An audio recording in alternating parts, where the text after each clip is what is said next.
सभी का एक बार फिर से स्वागत है हमारे चैनल दुर्गा भक्ति मार्ग में। आज मैं आप सभी को सुनाऊंगी जितिया व्रत कथा।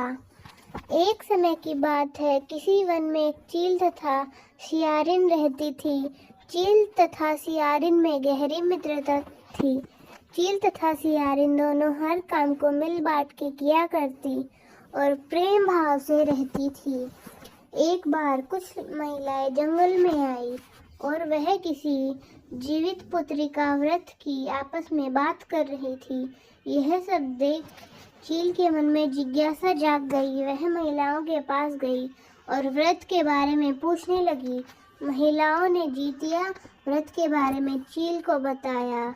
चील तुरंत अपने मित्र सियारिन के पास गई और उसको जितिया व्रत के बारे में बताया। व्रत को बताने के बाद चील तथा सियारिन ने निर्णय किया कि वे दोनों भी जितिया माता का व्रत और पूजा विधि विधान से करेंगी।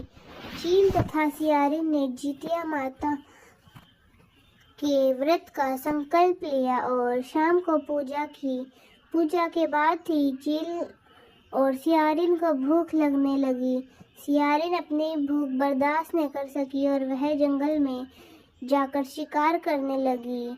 सियारिन जब मांस को खा रही थी तब चील ने उसे देख लिया और व्रत तोड़ने के लिए सियारिन को बहुत डांटा, लेकिन चील ने अपना व्रत नहीं तोड़ा और वह सच्चे मन से जितिया व्रत को पूर्ण कर लिया। अगले जन्म में सियारिन और चील का जन्म बहनों के रूप में हुआ।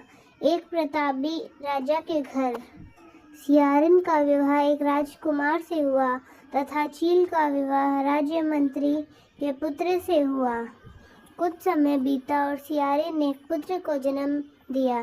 जन्म के कुछ दिन बाद ही उसके पुत्र की मृत्यु हो गई। सियारिन के पुत्र की मृत्यु के बाद उसकी बहन चील को भी एक पुत्र हुआ जो जीवित तथा स्वस्थ था। यह देख सियारिन को अपनी बहन चील से जलन होने लगी।